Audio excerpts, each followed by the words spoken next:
You're listening to season 3 of That's Not How a Baby Sleeps. I'm your host, Alicia Daishon, and I'm joined by my co-host, Eleni Katsinis. We're not your average sleep consultants, no cry it out or sleep training at all for that matter. Okay, so we're going to talk about night weaning. And the reason that I wanted to bring this one up is because I keep getting messages from like moms with like 6-month-old babies, sometimes even like 4-month-old babies, which I think because a lot of the sleep trainers will say like babies don't have to eat once they've doubled their weight or they've hit like 4 months or whatever it is.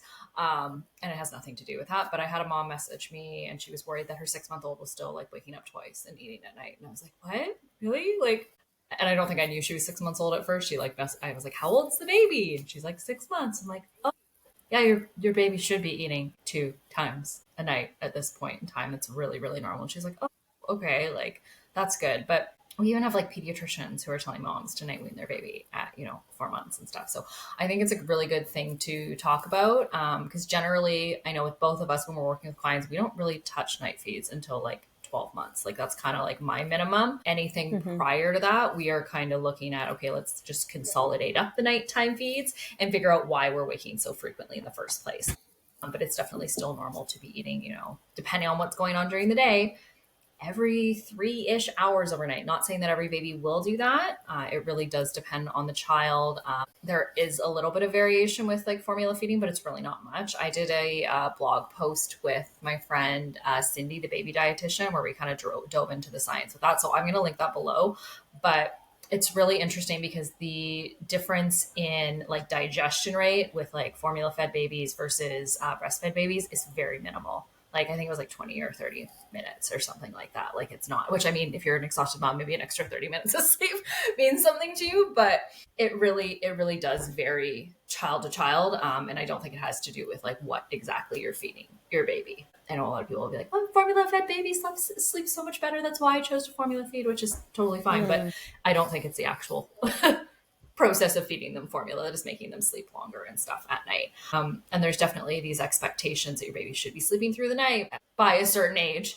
And that's just really, really not the case at all. And we always tell families that the biological night weaning age is around 18 months, which I think is shocking to a lot of families. And it's, again, not saying that your baby's going to be eating at night until 18 months, but that's kind of when we're like, okay, you know what? Yeah, like we can definitely look at night weaning if your child is still waking up and eating frequently at night and, getting to the root cause of why that's happening in the first place. This was actually a really interesting conversation I was just having with the postpartum group that I do at the Carey House recently, because this one mom was chatting a little bit about how nervous she is for the 4-month appointment, or even was it 2 months? I don't remember, but she's like, I really hope he doubles in weight by the 2 months. Like just the interest about how our society is really obsessed with like weight, and especially it starts at like age 0 that they're so obsessed with it. But also not even just that, just like the idea that your baby doesn't have to feed at 4 months old is always sad for me to hear, because I've heard a lot of moms kind of have a really poor or negative relationship with the breastfeeding relationship at that point, because they did stop night feeding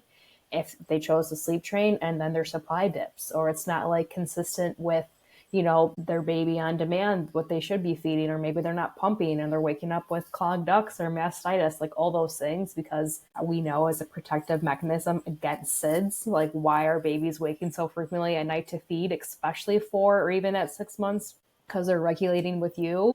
We're regulating their temperature, their heart rate, their breathing, and that's coming from you. From a breastfeeding mom is feeding that frequently. So that's why, like you said, we don't touch night weaning until at least, I tell clients at least 9 months, and that definitely varies on child, like what's going on. I do like to wait at least till a year too, because that's when solids really come up, right? Like you start to eat more solids, and just figuring out like why they're waking so much at night to feed, instead of being like, all right, this is the problem, I need to night wean because they're waking up to feed. It's usually not that. It's usually something else, which we're going to dive into that next. And to like touch on that like 2-month, 4-month kind of mark where they're hoping that they're going to double in weight. And we do have some newborns who will sleep those longer stretches, like they're sleeping 6, sometimes 8 hours if you're really, really lucky. And sometimes the moms aren't feeding during that time. And when we're looking at like your supply and stuff with breastfeeding, I believe it's about like somewhere between 6 to 8 weeks prior, like when your baby's born, your supply is hormone driven. So at that point in time, like you're just producing.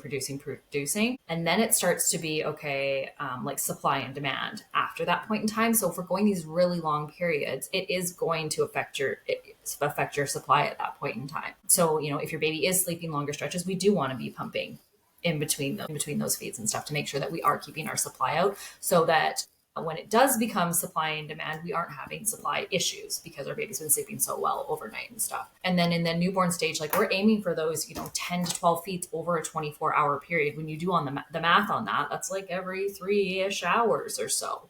And we're putting moms on these like strict feeding schedules, especially that easy routine that everyone likes, that eat, awake, sleep routine. That can be really detrimental to your supply as well, because we're so obsessed with not nursing to sleep. Like, as a society, it's a bad habit, don't do it, and we know that's complete and utter crap.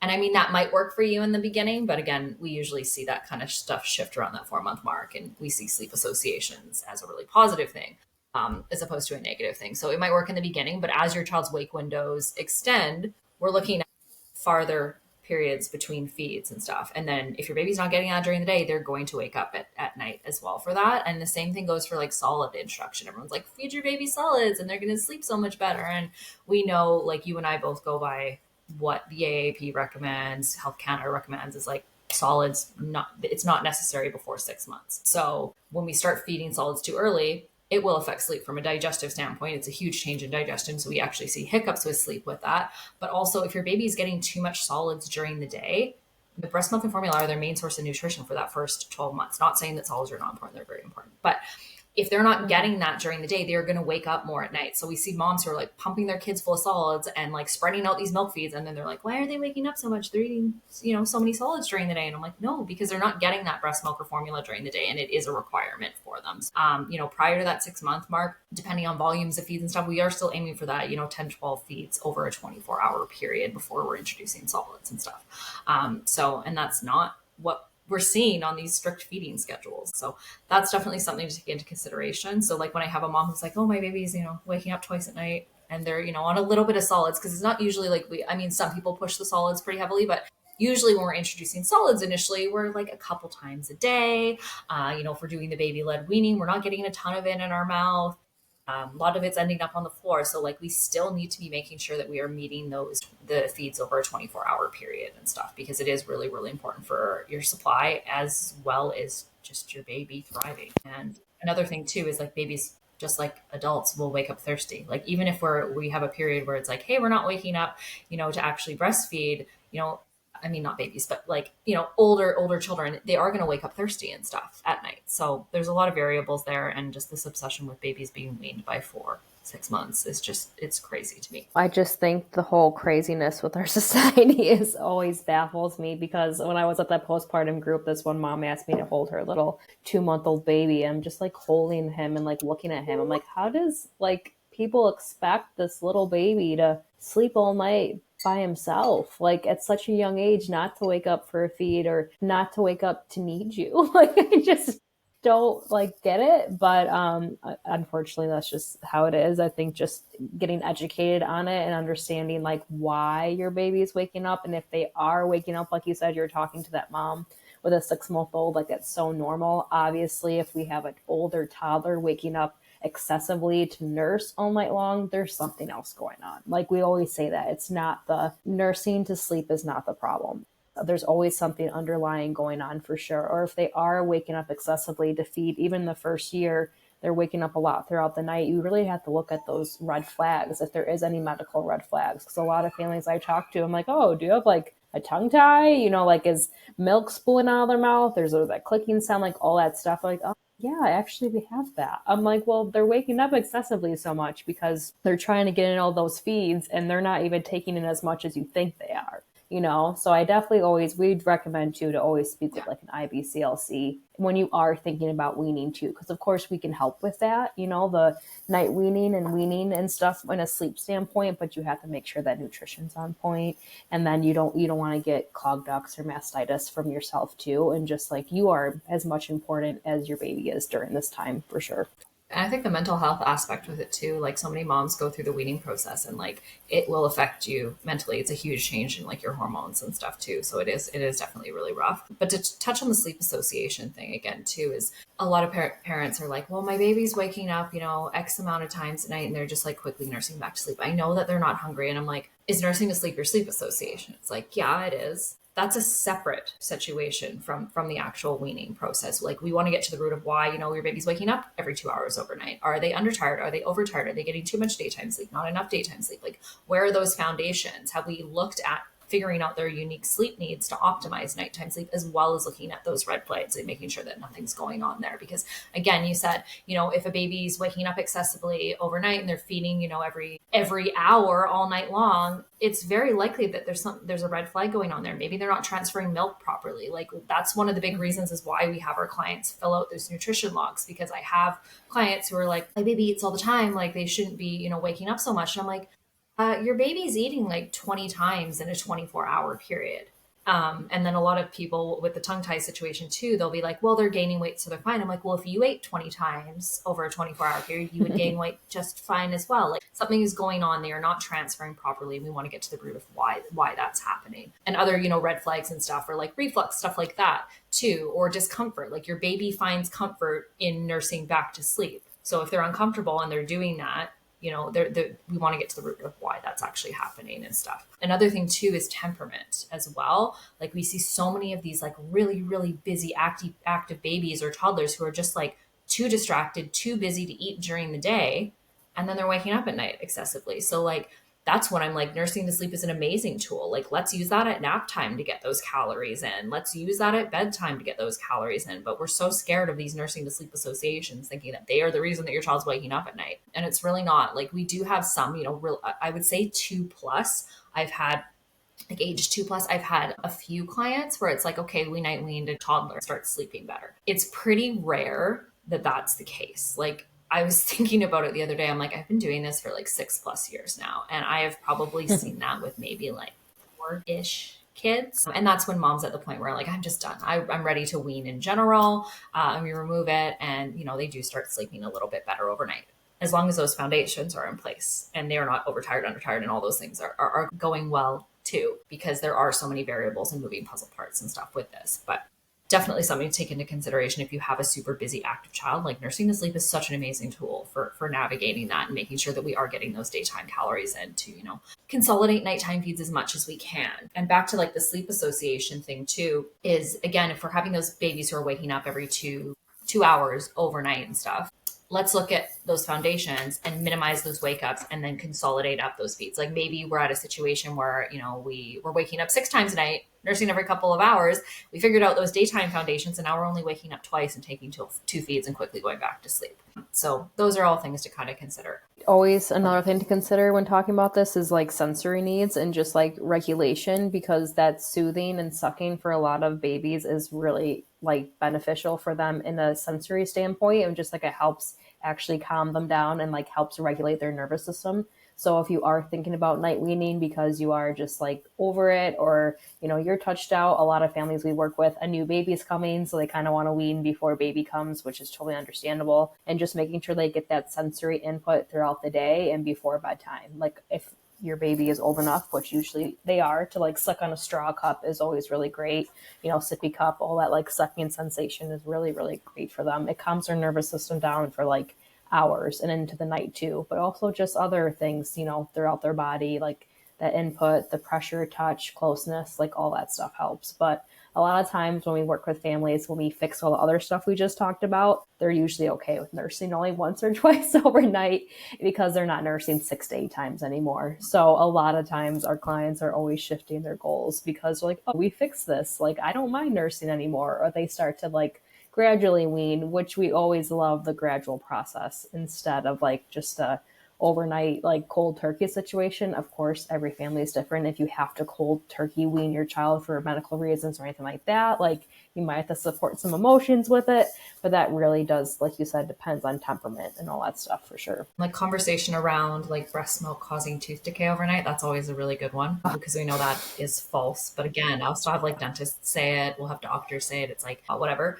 Your breast milk, actually, if you are breastfeeding, it does contain lactoferrin, which protects the strep mutans are the bacteria that actually cause tooth decay. So the breastfeeding is not an issue. Like, yes, there are some situations where we will see tooth decay, but that's usually when there's a latch issue and we have like milk sitting there and pooling. And of course, with formula and stuff as well, it definitely can be a concern. But like, if it's something that you're worried about and you're like, hey, my child's still waking up clearly hungry, they're taking a full feed, you just take one of those little cloths and give their mouth a little wipe at the next wake up or whatever it is. Like, we obviously don't want sugars sitting on the teeth for very long overnight. But from a breastfeeding standpoint, it's really not a concern. There is a really good blog about it, which I don't usually like to take too much stuff from blogs, but there is a lot of research and stuff behind it. So I'll try to put that one in the show notes as well, because I think it is a really good read, and it does tend to, reduce mom's stress and anxiety about that, because I think that's a common conversation as well. Yeah. Because like you said, if they have a poor latch, then the oral function is not going to be correct. So if you see a proper oral function with the sucking of the breast milk is going right to the back of the throat. It's not going on their teeth, like they're sucking it on their tongue properly and it's going right down. But if it's an improper latch or improper oral function, then you might get that breast milk spilling on their teeth. And those are things that dentists aren't going to tell you usually, unless you have a really lovely holistic dentist. But it all depends on who you go to, of course, but that's definitely not a cause of concern. I think they say a lot of things like bottle rot. If your child's taking a bottle overnight, babies might fall asleep with the bottle, like in their mouth, and just kind of drips out on their teeth. I feel like that might be, like you said, a cause for concern with the breast milk.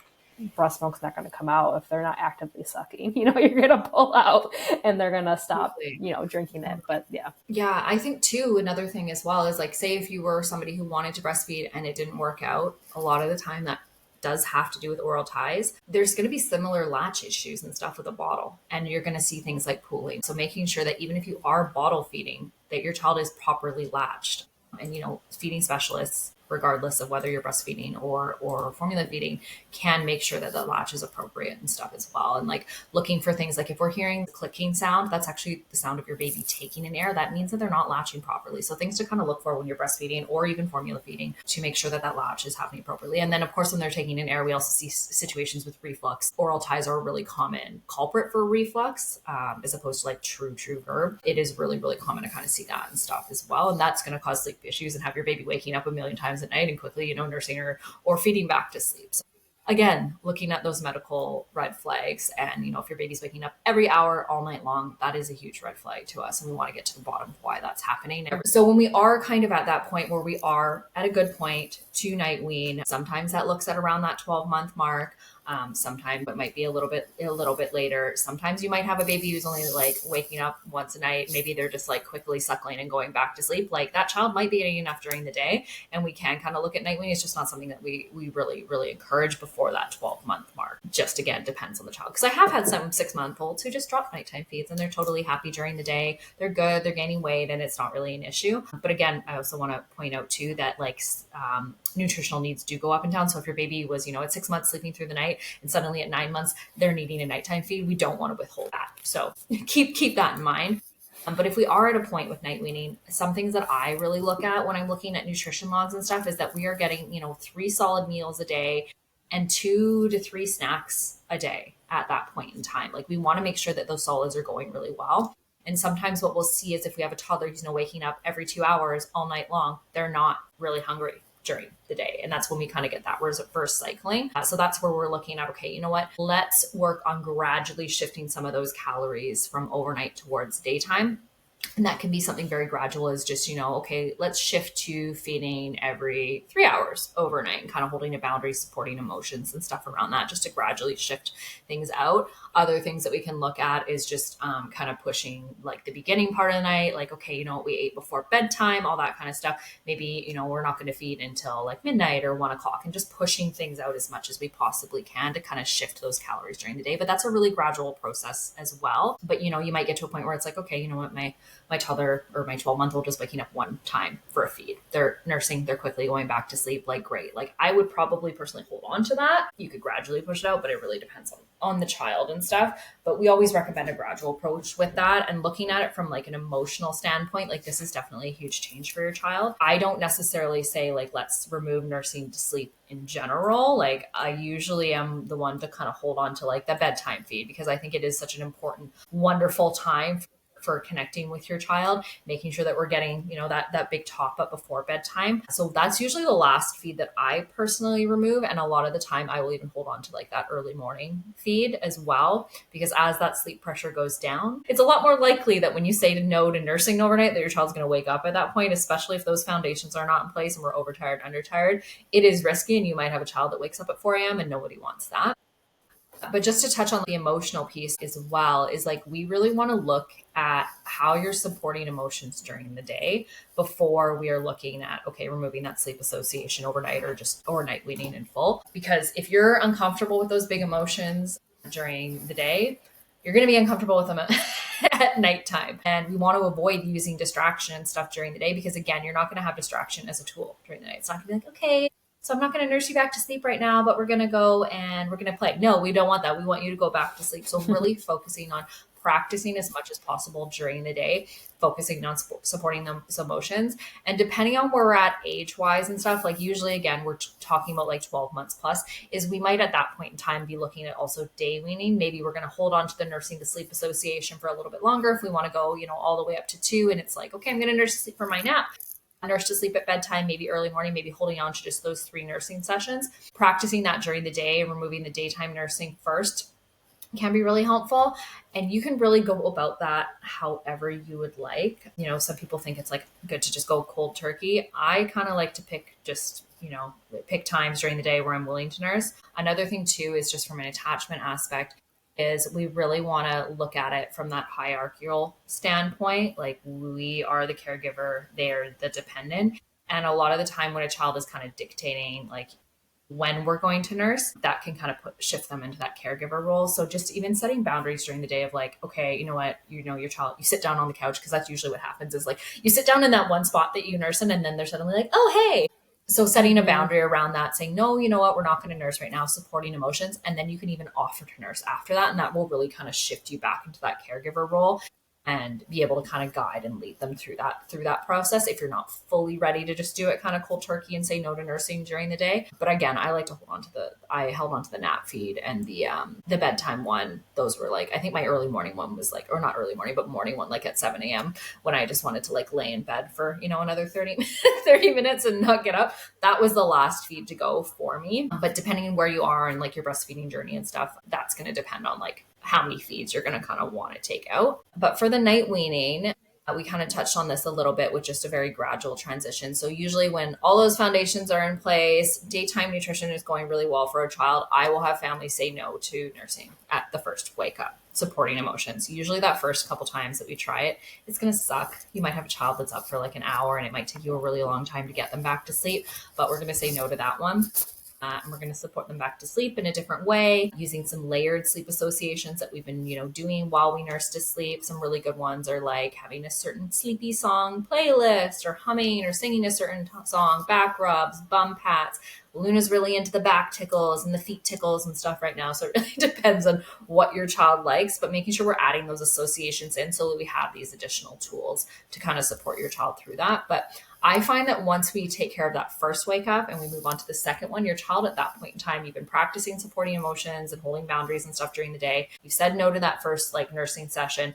The second wake up tends to be a little bit easier. And sometimes depending on age, they will just kind of sleep right through that as long as those foundations and stuff are in place. And, in that at that point in time, you might make the decision to be like, okay, you know what? I'm okay with a 4 a.m. feed. That doesn't really bother me. I'm going to hold off on pushing that out. If not, if you're ready to fully night wean, then, you would continue to kind of push that out. If we have a situation where a child is consistently after the weaning process, waking up at 5 a.m., we're going to go back to those foundations and make sure that we're not undertired, overtired. We're set up for optimal sleep to kind of eliminate that wake up and stuff in general. But making sure that you are staying regulated yourself is key. Like if you are not able to be comfortable supporting emotions, it's going to be a lot harder. I know that sometimes families have their partners kind of step in for the weaning process. And I think that depends on how involved dad has been. or your partner has been since the beginning in regards to sleep. Because if we have somebody who's never put them to sleep before, we really want to focus on figuring out how to have them develop their own sleep associations before just kind of going cold turkey. I know a lot of moms are like, I'm just going to go away for the weekend and night wean, which is fine. But we want to make sure that baby and dad are comfortable with this as well. And it's not going to be a huge disaster, because taking away the nursing to sleep, it is a huge emotional process for you as well as your child. And it can be really, really tricky to kind of navigate that. Have you had any clients who have done that before? With the partner stepping in to do it? Yeah. I had a really great client over the summer, and she wanted to wean her 18-month-old because she was having a new baby. Actually, she probably had her baby this month or the last month, and she was just really touched out and tapped out, and dad wasn't really involved in the bedtime routine. I think he was involved until like the falling to sleep part, because she was always just nursing to sleep, and she was one who just didn't want to make him cry. She wanted him to be happy. So it was definitely a lot of conversations about like, supporting those emotions, and like it's okay to have boundaries around these things, especially because you're tapped out and you want to, and I tell families this and whoever's listening, like you want your weaning journey to end on like a beautiful note. You don't want to be like on a really negative note, right? Like you don't want to be like, oh, I'm done. Like this is it. You want to be like a gradual, beautiful process, because you obviously are nursing your baby because you love it and your baby loves it. So I think just remembering that, like, if you're doing more of a parent-led change, like that's okay, because you get to call the shots and like you're leading the change, which is not a bad thing at all, because you kind of get to lead how it goes, right? Like it's your mental state, like you're feeling good about closing out this chapter, but you get to document those things if you want, or you get to know like this is the last time I'm going to nurse my baby, and this is a beautiful way that we're going to end it. It's not going to be ending because you're so tapped out and you're so burnt out. You're like, I am completely done with this. It's going to be a negative thing for you and your baby. So that's always a thing that I was telling my client over the summer. I'm like, don't you want it to be like a really beautiful ending to your journey before a new baby comes? And she goes, yeah, I definitely do. I don't want it to be like a bad or negative thing, because I did love it. But she worked on a lot of supporting emotions. I think her dad did help out, but it was more her, because like we talked about before, of course you can have dad step in, but you're still going to put your baby to sleep at some point. You're not going to have dad do it forever. Maybe you will, but at some point you're going to have to put your toddler back to sleep. Or if you are the family that's going to like divide and conquer, you have baby and dad has toddler, but there's going to be times where you have to put your toddler to sleep and you don't have your nursing tool anymore. So you're going to have to figure out another way. And she even said, like, after like 2 nights of supporting emotions, it was so much easier the third night. She just like kept practicing it, and she had to practice it during the day. And that's what we tell a lot of clients with toddlers. Obviously, like a 9-month-old baby really can't support those emotions because they're only 9 months old, and they're not going to understand like an 18-month-old or a 2-year-old. So just that supporting emotion piece is really huge. And just like understanding that it's okay that you're doing this with your child and they're going to be okay. Like you're going to put them to sleep a different way, and just telling them that, supporting them through that change, I think is really, really key. Of course, with everything else that you already worked on, supporting emotions is kind of like the last piece, and like you said, it might take a full hour. Hopefully it doesn't. That really depends on your child. And if you have a really highly sensitive little one, I really encourage you to work with one of us to help you through it, because it is challenging with like really highly sensitive ones. They might need more support or just support in different ways in that. So yeah, just I guess just keeping that in mind, the supporting emotions is like a really huge piece of that puzzle, but it can be done. And I feel like you said, the attachment is like a hierarchy thing. It definitely is, because if you do just like support emotions for 2 minutes and then you like give in, I hate saying that term, but it's kind of what you're doing. They're gonna be like, all right, if I just scream my head off for 2 minutes, I know that my mom's gonna nurse me. So you have to really just like stick it out and be like, you're gonna be okay. I'm gonna support you this way, and then you eventually do. So, but at the end, if you do end up nursing to sleep, that's not a fail. You just try again.